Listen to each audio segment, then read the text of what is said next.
तो जैसे कि आप जानते हैं, हम लोग जब प्रेस वार्ता के लिए इनवाइट कर रहे थे तो इनवाइट में बताया गया कि कर्ज मुक्त भारत अभियान पूरे देश में चल रहा है। ये बात है जुलाई 2022 की, जब ये अभियान शुरू हुआ। मैं गुरुद्वारे गया हुआ था, रकाबगंज गुरुद्वारे पे, वहां बंदी सिखों का एक कार्यक्रम था, उसमें मुझे भी अपनी बात रखनी थी।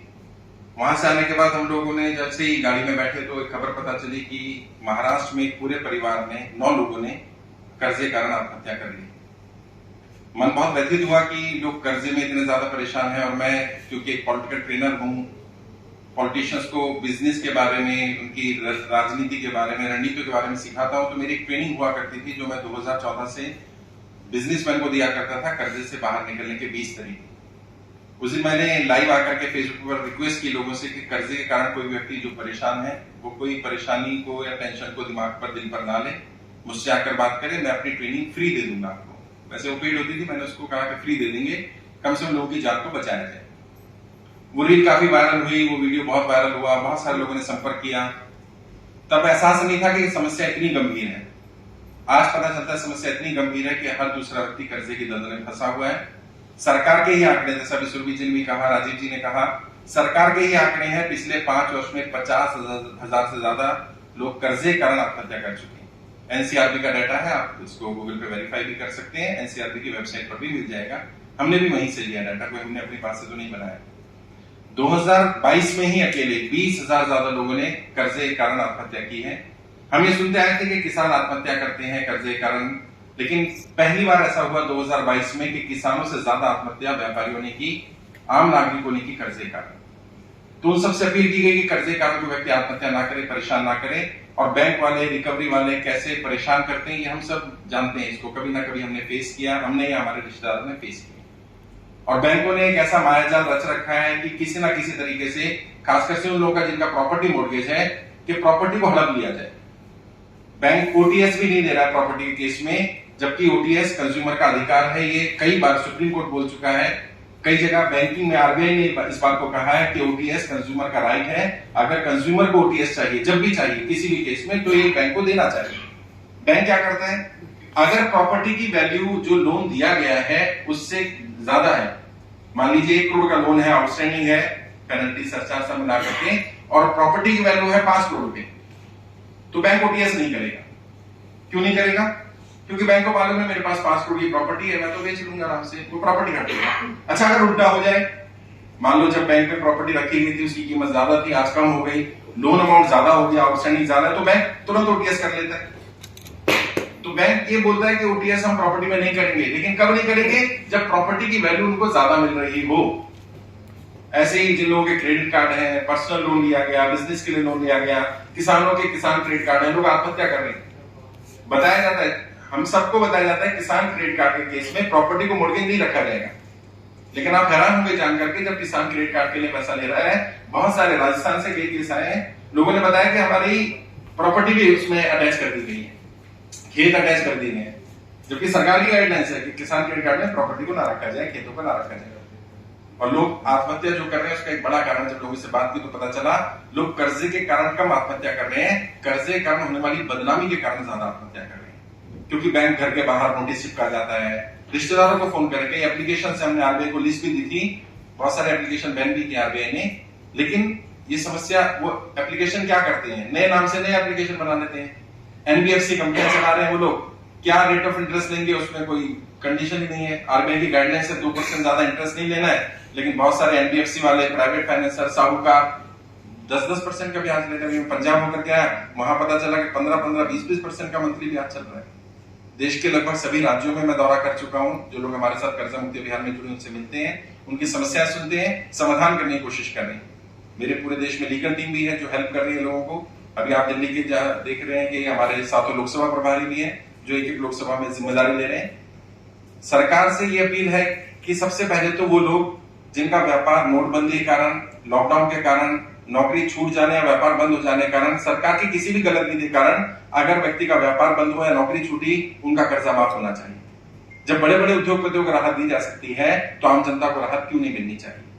अभी जैसे गौतम अदानी जी ने, अब केस तो खैर बहुत सारे, लेकिन मैं तो सिर्फ कर्जे वाला केस पे बात करूंगा गौतम अदानी जी का 12,770 करोड़ रुपए का एसबीआई ने लोन अंडरराइट कर दिया गया।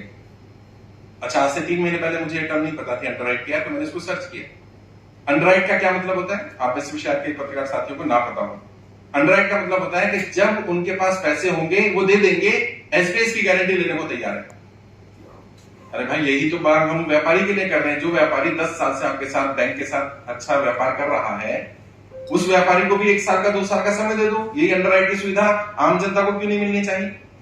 तो हमने सरकार से दूसरी मांग की है कि जैसे बड़े उद्योगपतियों को आप अंडरराइट की सुविधा, राइट ऑफ की सुविधा, बहुत सारी सुविधाएं देते हैं, ऐसे ही आम व्यापारियों को, आम व्यक्तियों को भी सुविधा दी जाए। कम से कम 2 साल तक उनको इंटरेस्ट फ्री पीरियड मिलना चाहिए कि वो लोन भर सकें, खासकर से वो लोग जो नोटबंदी, जीएसटी या लॉकडाउन के कारण कर्जे की दलदल में फंसे।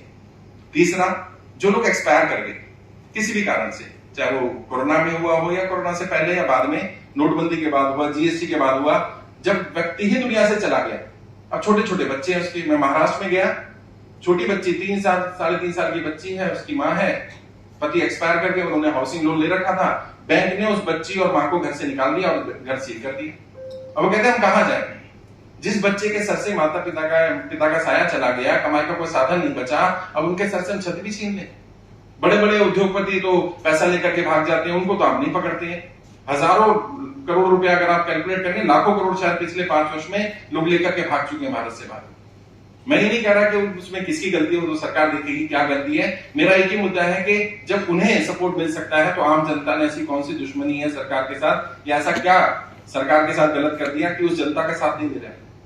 तो सरकार को लेटर भेजा गया, सबसे पहले वित्त मंत्री को लेटर भेजेंगे, क्योंकि हम लोग पढ़े लिखे लोग, पता था फाइनेंस से रिलेटेड मुद्दा है, किसी और मंत्रालय को भेजेंगे तो वो लोग वित्त मंत्रालय को भेजेंगे।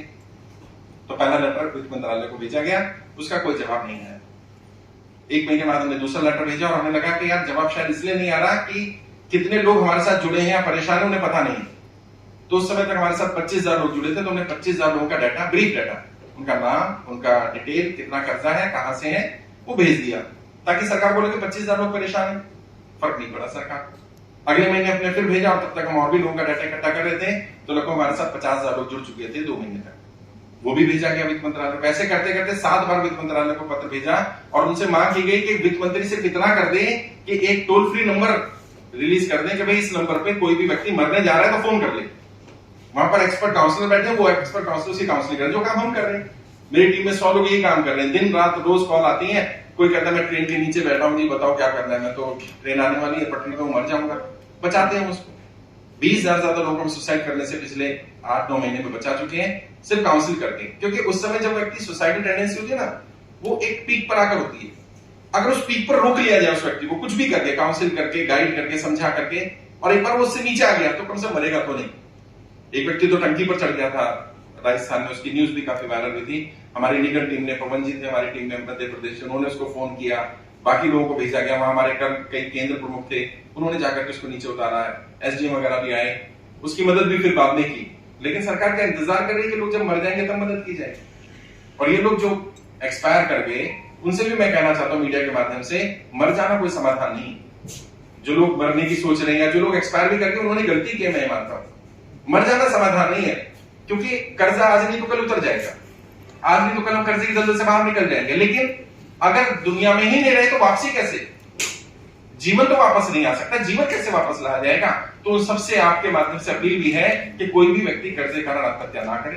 कोई परेशानी है, कोई एनबीएफसी वाला, कोई बैंक वाला, कोई रिकवरी एजेंट परेशान कर रहा है, हमारी टीम से संपर्क करें। हमारे टोल फ्री नंबर भी है, अजमेर नंबर भी है, उस पर कॉल करें। मेरा व्हाट्सएप नंबर मैंने पर्सनल नंबर दे रखा है, उस पर भी हजारों मैसेजेस हर दिन आ रहे हैं। हम लोगों की जितना हो सकता है मदद करें, लेकिन ये हमारे स्तर का काम नहीं है। हम कोई राष्ट्रीय स्तर पर इतनी बड़ी संस्था नहीं है कि हम सबकी मदद कर देंगे, और कर भी नहीं सकते। ये काम तो सरकार को करना चाहिए, सरकार के स्तर का काम है। और सरकार से मोटी मोटी मांग ये है कि सरकार कम से कम इस पर संज्ञान तो ले, समस्या को समस्या तो समझे। और कम समझेगी मुझे नहीं मालूम, ये 3 लाख आप देख रहे हैं, एक फाइल में कम से कम शायद 10-10 हजार नंबर होंगे। ये 3 लाख लोगों का डाटा है ये हमारे पास, और हम कोशिश कर रहे हैं और ज्यादा डाटा इकट्ठा किया जाए। सरकार को ये डाटा भेजा जा चुका ऑलरेडी, हर महीने भेजा जा रहा है। लेकिन अब क्योंकि लोगों का भी पेशेंस जवाब देने लगा है, लोग हमसे पूछने लगे सर कब तक कर्जा माफ होगा कि नहीं होगा, सरकार इस पर क्या संज्ञान ले रही है। तो सरकार तो कोई जवाब नहीं दे रही। एक दो बार व्हाट्सएप जरूर आया सरकार की तरफ से, मैसेज भी आया है, सुरभि जी को लेटर आया आरबीआई से। अब हमने लेटर भेजा है पीएमओ को, जवाब दे रहा है आरबीआई। भाई आरबीआई को क्यों इन्वॉल्व कर रहे हो? और वो लिख के दे रहा है, आरबीआई भी क्या लिख रहा है, आपकी कोई व्यक्तिगत समस्या हो तो बता दीजिए, ये तो आपकी सामूहिक समस्या है, ये तो आप सजेशन दे रहे हो, इसमें तो हम लोग कुछ काम नहीं करेंगे। अरे भाई हम प्रधानमंत्री जी से जवाब नहीं पूछ सकते कि प्रधानमंत्री जी क्या जनता का कर्जा माफ होना चाहिए कि नहीं होना चाहिए, बता दें। और कब तक नहीं बताएंगे? मैं आपके माध्यम से प्रधानमंत्री को, भारत की सरकार को, वित्त मंत्री को ये बता देना चाहता हूं, ये बहुत गंभीर समस्या है। हमें भी शुरू में नहीं पता था। हर व्यक्ति गांव के गांव कर्जे में है। राजस्थान में कई गांव हैं जो पूरे कर्जे में है। मैं मध्य प्रदेश गया, कुछ लोग आए जो सेना में काम करते हैं, मैं नाम नहीं लूंगा उनको, उन्होंने बताया कि सर साहूकार इतना परेशान करते हैं, वो कहते हैं अगर आप किस्त नहीं दे पा रहे तो अपनी बहन को, अपनी बेटी को भेज दीजिए हमारे पास। मां बहन बेटियों की इज्जत से खिलवाड़ हो रहा है। ये समस्या बहुत गंभीर है और लोग बदनामी के कारण ही आत्महत्या कर रहे हैं। इस पर सरकार को संज्ञान लेना पड़ेगा, नहीं तो सबसे बड़ी सरकार के पास जाएंगे, जनता के पास जाएंगे। वैसे जनता के प्रतिनिधि क्योंकि सांसद होते हैं, तो ये दिखा बेटा, ये लेटर है, सभी 543 सांसदों को लेटर भेजा जा रहा है। उस लेटर में भी यही मांग की जा रही है।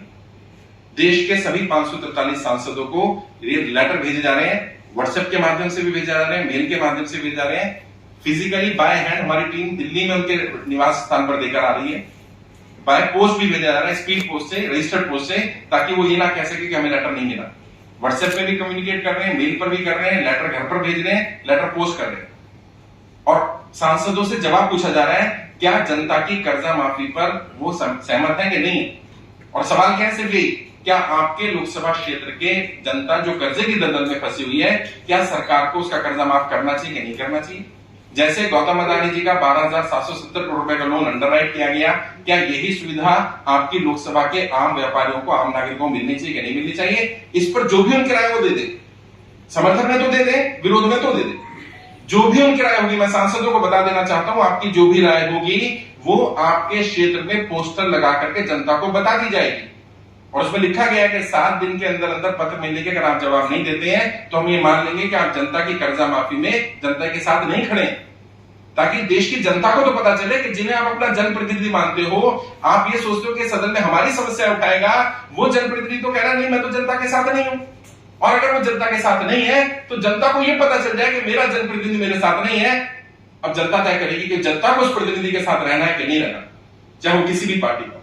हमारी किसी नेता से लड़ाई नहीं है, हमारा किसी नेता से विरोध नहीं है, हम तो नीतियों पर बात करने वाले लोग हैं। ये नीति अगर नरेंद्र मोदी जी, अगर मेरी बात वहां तक पहुंच जाए, ऐसे तो पता नहीं पहुंच रही है, लेकिन अगर नरेंद्र मोदी जी जनता की कर्जा माफी का समर्थन करते हो तो मैं सबसे पहला व्यक्ति होऊंगा जो उनका समर्थन करूंगा। लेकिन इसका उल्टा भी सच है। अगर नरेंद्र मोदी जी इस पर नहीं संज्ञान लेते हैं तो ये माना जाएगा कि वो सिर्फ अदानी को ही सपोर्ट करना चाहते हैं, आम इंसान को नहीं करना चाहते, तो जनता को बता दिया जाएगा। और नरेंद्र मोदी जी भी एक सांसद ही हैं, तो उनसे पूछा जाएगा कि वाराणसी के लोग जो कर्जे की दलदल में फंसे हुए व्यापारी, आम इंसान, क्या उनका कर्जा माफ होना चाहिए कि नहीं होना चाहिए? क्या उनको अदानी वाली 12,700 करोड़ की जो सुविधा मिली थी, क्या उनको 1 करोड़, 2 करोड़, 5 करोड़, 10 करोड़, 50 करोड़ का जो लोन चल रहा है व्यापारियों का, छोटे लोगों का, क्या उनके लोन को कम से कम 2 साल का समय मिल सकता है कि नहीं मिल सकता? मिलना ही चाहिए। हमारी और कोई बड़ी मांग नहीं है। एक सरकार एक फोन नंबर तो कम से कम जारी कर ही दे जिस पर 100 टेलीकॉलर काउंसलर बैठे हों और वो इमरजेंसी SOS बटन हो, गाड़ी में भी लगाया जाता है। बिजनेस में कोई इमरजेंसी आ गई, किसी को कोई किस्त नहीं दे पा रहा, अगले महीने वो बटन दबा दिया उसने, तो सरकार उससे पूछ भी क्या दिक्कत आ रही है। वैसे हमने लोगों को भेजा है कि आप बैंक जाइए, बताइए मेरी आर्थिक स्थिति ठीक नहीं है, कारण बताइए। ज्यादातर लोगों ने बताया नोटबंदी, GST, लॉकडाउन, ये 3 मेजर कारण हैं जिसके कारण वो कर्जे की दलदल में फंसे। और ये आप सब भी जानते हैं, आप मीडिया के साथ ही रोज घूमते हैं, क्षेत्र में जाते हैं। मैं नाम तो नहीं लूंगा, एक बड़े मंत्री ने तो ये तक कहा कि कोरोना से भारत की इकोनॉमी पर कोई इफेक्ट ही नहीं पड़ा, जबकि सबसे ज्यादा इफेक्ट अगर भारत की इकोनॉमी पर पड़ा है किसी से तो लॉकडाउन और कोरोना से ही पड़ा है। और उसमें जो पैकेज दिया गया था, पता नहीं किसको पहुंचा वो पैकेज, कितना 21 लाख करोड़ का पैकेज था, 20 लाख करोड़ का। वो 20 लाख करोड़ रुपए गए किसके पास? और उसमें भी क्या दे दिया, मोरेटोरियम दे दिया गया 3 महीने का।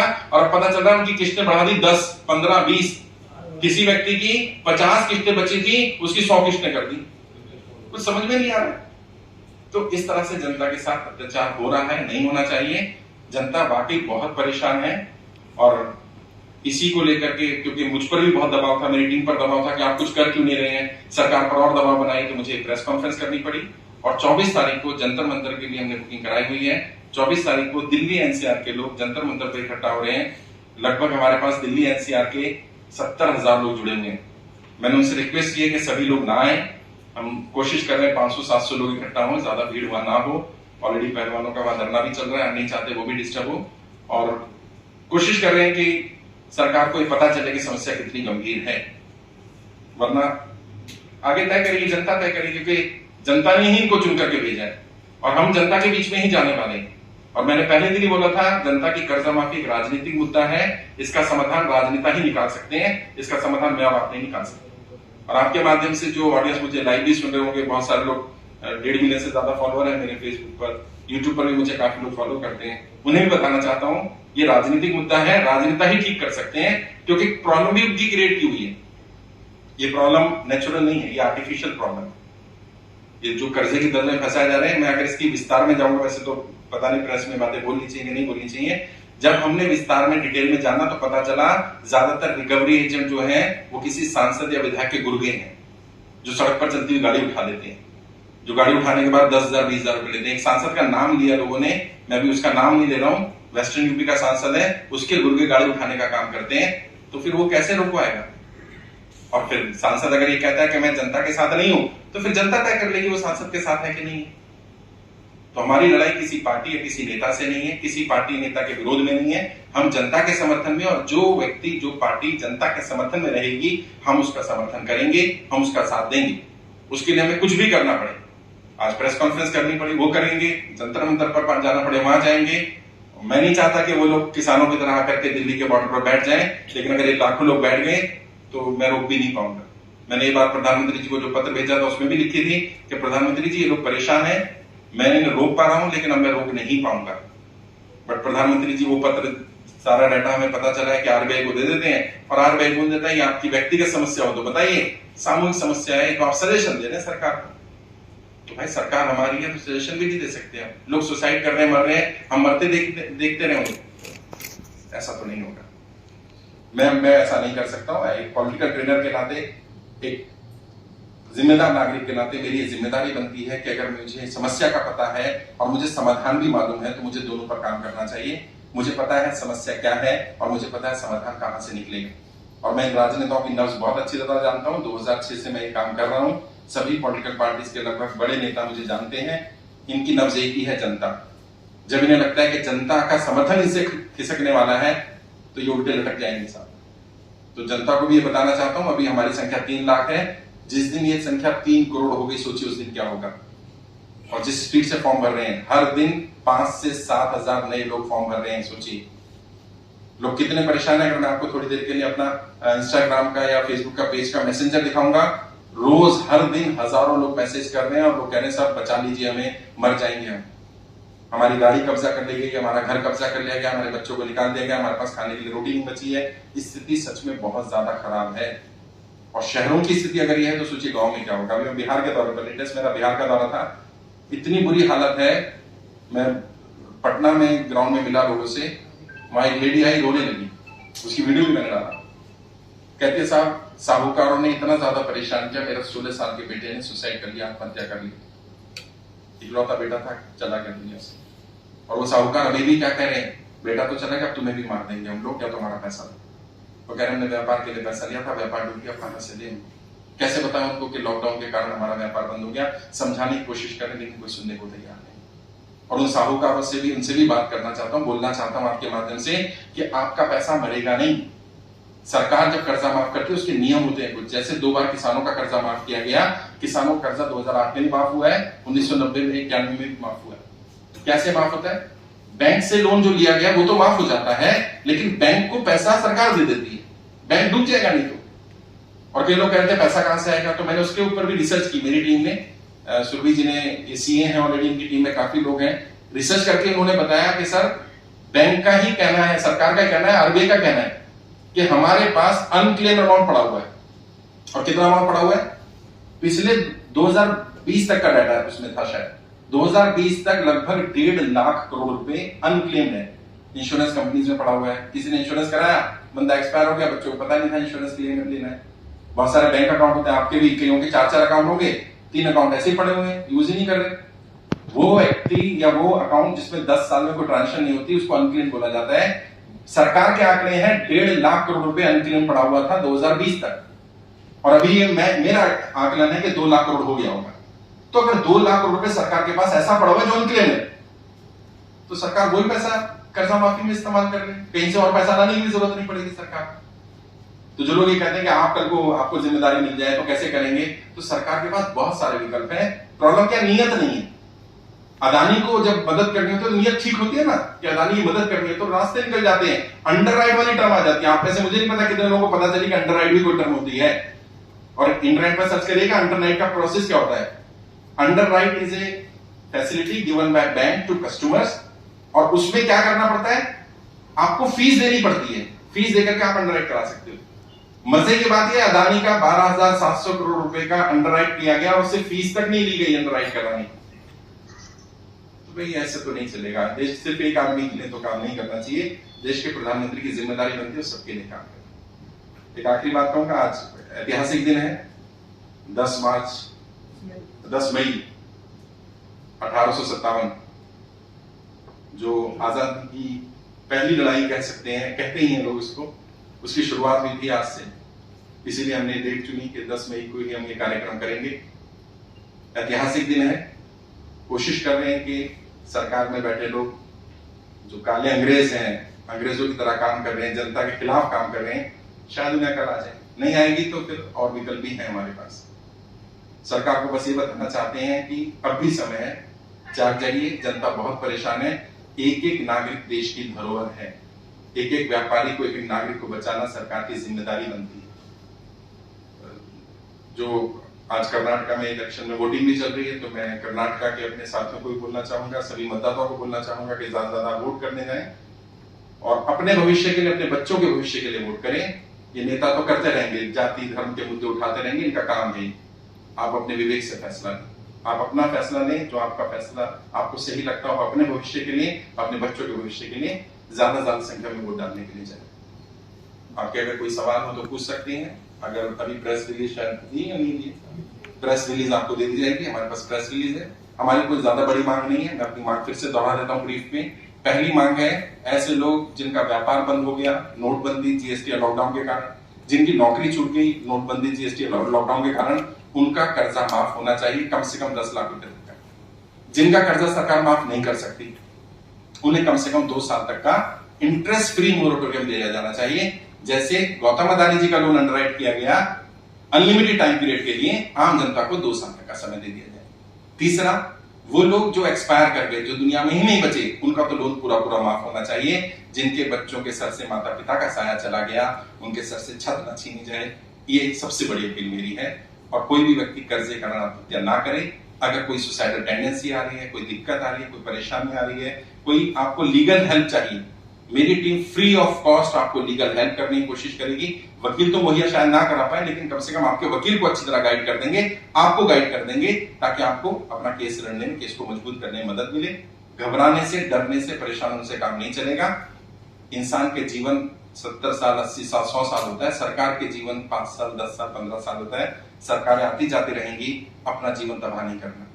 आप सबसे भी अपील है, अगर किसी ऐसे व्यक्ति को जानते हो जो कर्जे के कारण परेशान है, उसको बोलिए आत्महत्या जैसा जघन्य अपराध ना करें, इसमें उसकी गलती नहीं है। अगर कोई व्यक्ति कर्जे की दलदल में फंसा, इसके लिए सरकार की गलत नीतियां जिम्मेदार हैं, और सरकार की गलत नीतियों की सजा किसी व्यक्ति को या उसके परिवार को नहीं मिलनी चाहिए। मेरा ऐसा मानना है। आपके कोई सवाल हो तो पूछ सकते हैं, वरना हम आपको प्रेस रिलीज दे देंगे। आप सब आए, बहुत बहुत शुक्रिया। 24 तारीख को, 24 मई 2023 हम लोग एक दिन की भूख हड़ताल पर बैठने वाले हैं जंतर मंतर पर। मैं और मेरी दिल्ली टीम के लोकसभा प्रभारी हमारे साथ बैठेंगे। राजीव जी हमारे राष्ट्रीय अध्यक्ष हैं, कर्जा मुक्ति अभियान को लीड कर रहे हैं। सुरभि जी हैं जो वित्त समिति के अध्यक्ष हैं। हरप्रीत जी राष्ट्रीय उपाध्यक्ष हैं कर्जा मुक्ति अभियान के। राहुल जी भी राष्ट्रीय उपाध्यक्ष हैं और ये लोकसभा प्रभारी भी हैं। हरप्रीत जी साउथ दिल्ली के लोकसभा प्रभारी हैं। राहुल जी नॉर्थ ईस्ट दिल्ली के लोकसभा प्रभारी हैं। आनंद गुप्ता जी ईस्ट दिल्ली लोकसभा प्रभारी हैं हमारे। संजय जी वेस्ट दिल्ली लोकसभा प्रभारी हैं और दिल्ली के प्रदेश प्रभारी भी हैं। विनोद गुप्ता भारती जी चांदनी चौक लोकसभा प्रभारी हैं हमारे, और मधु अग्रवाल भारती जी हमारी मैडम वेस्ट दिल्ली। आप नॉर्थ वेस्ट दिल्ली और वेस्ट दिल्ली, तो सातों लोकसभा के प्रभारी यहाँ पर मौजूद हैं। मैं भी हूँ। कोई सवाल है तो पूछ सकते हैं। और आप सब भी आइएगा, मीडिया के साथ ही आएंगे, क्योंकि मीडिया डेमोक्रेसी में चौथा स्तंभ है। वैसे कहना नहीं चाहिए, आप जानते हैं मीडिया की स्थिति आज क्या हो गई है। दंडवत से भी नीचे अगर कुछ हो सकता है तो वो प्रणाम किए जा रहे हैं, जबकि